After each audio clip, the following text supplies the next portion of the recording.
Counties have a lot to consider about the costs that they're not even thinking about. And Mhm. decommissioning wise, we're talking at least $1 million per turbine.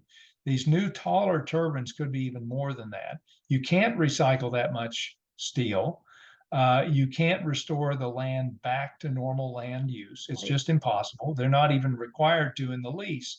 They only take the top 48 inches of concrete out, leave the rest. So what is that doing to the groundwater? There's a lot of natural springs, Mhm. water flows in Carroll County in the mountains there. Those will be disrupted. Uh, it's just a mess with all these leases too. There are so many things built in. Anybody who's considering signing one of these leases, they sign their life away. They sign their land away for generations. They lose control of the land. There's huge amounts of easements. They may think they're getting a little bit of money, but some wind turbines companies will use the tactics of keeping one turbine shut down because they're paid based on what that wind farm produces. And plus, on top of this, we're talking about if you build an industrial wind facility, you're also going to have to build transmission lines to Mhm. transport that energy. So you're going to have eminent domain issues across the mountainside. You're going to see huge swaths of trees cut down. It's going to materially alter parts of Carroll County in ways a lot to consider. And our number one request of counties who are considering this is put a moratorium on so you can study all these things and hear from everybody. Make sure that the county commissioners do their diligence before you do this and Right. realize what they're actually doing to the residents because their decision will, residents of that county will have to live with it for decades to Sure. come. You just don't want that kind of thing down in Carroll County. And a number of counties around the country are not just putting on a moratorium, they're outright banning them. Mhm. Yes, the I don't list is know, growing. the list is growing.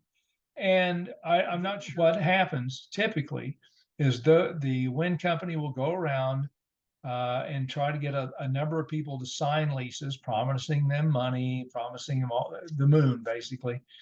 And then they will help those landholders threaten to sue the county if they don't approve a wind Mhm. facility, so that they're saying you're denying us our right to do with our property what we want. Well, it's kind of backwards if you think about it. Why would it's blackmail. And if something wasn't allowed in the first place, then they're not being denied anything that they weren't denied before. So it's a disingenuous legal argument as well. But it's a tactic that is commonly used, and it's probably going to be used there as well. They should pay to the Yes. county. In fact, there's wind turbines in Kansas now that pay less property tax than I pay on my house. And think about that. These wind turbines cost $4 or $5 million to build. My house is not even nowhere close to that, a mere fraction of that. But I'm paying more property tax on my home than those turbines are contributing. So, and on top of that, they get so heavily subsidized. Story. Uh, Could you explain what is called trespass zoning? sure, when a county commission zones for something, particularly wind energy, wind turbines, um, they're not considering the fact that some of the hazards trespass onto adjacent property. Folks who have signed leases accept the responsibility for those dangers, such as the disintegration of blades, ice throws, stray voltage, um, uh, sound issues, things of that nature. However, the adjacent property owners who do not sign the leases don't sign up for those hazards. But when a county creates zoning by creating setbacks that are too small and restrictions that don't protect those adjacent landowners, they are basically in violation, trespass zoning. They're allowing that uh, hazard to trespass onto their property. And so a lot of times you'll hear the leaseholders, those who have signed the leases with the wind companies in many of these counties say, well, I get to do whatever I want to with my own private land. But they're not considering what the neighbors next door want to do with their land. And sound is a huge issue because it can echo for a long way. This infrasound, the low frequency sound, can carry for 9 to 10 miles. So a 1,200 or 1,500 foot setback from a turbine will allow dangerous infrasound to penetrate your property and the walls of your home. In fact, there's a fellow down in Coffee County, Kansas. His name is Steve Milliken, and he admits he should have fought harder to keep the windmills out. He is now surrounded by wind turbines, and his wife has seizures and all sorts of problems due to the windmill, migraine headaches. And it just started once they were surrounded by these wind turbines.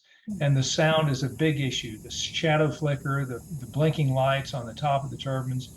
There are just so many things that are annoyances and health hazards with these things that can trespass onto your property if you are not a leaseholder and you don't want it there. You really don't have any say unless you make the county commission and set setbacks that are far enough.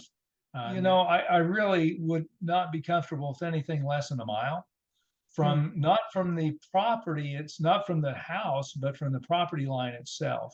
With regard to sound, we had several experts from Michigan and Iowa who are audio experts come in and testify about the infrasound.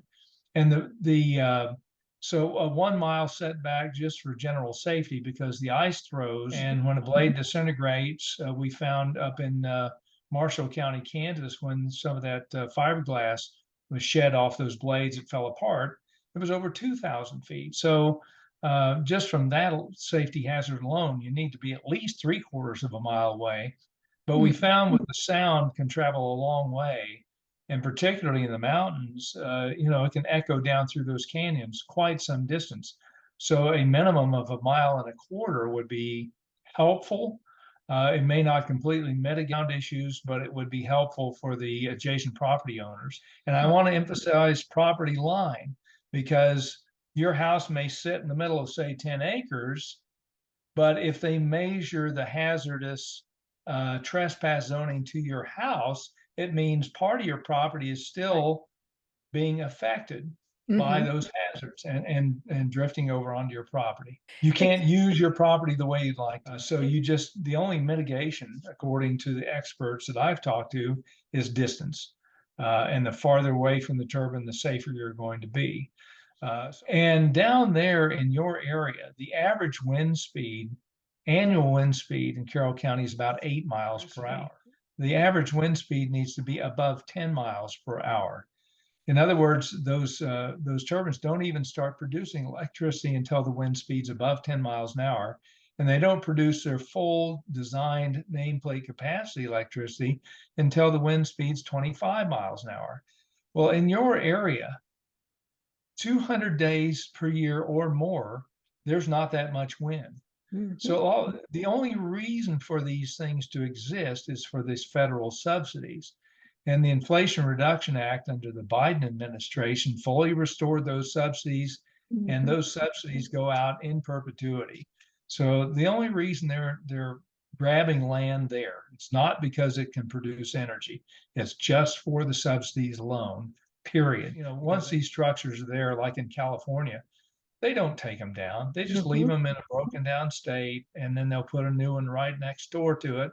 And pretty soon you've got an eyesore in an area that's, well, Arkansas calls itself the natural state for a good reason. Is the money going to the schools? And if I remember correctly, Kansas has put those numbers to the paper of what they should have been paid and what the wind company actually has paid.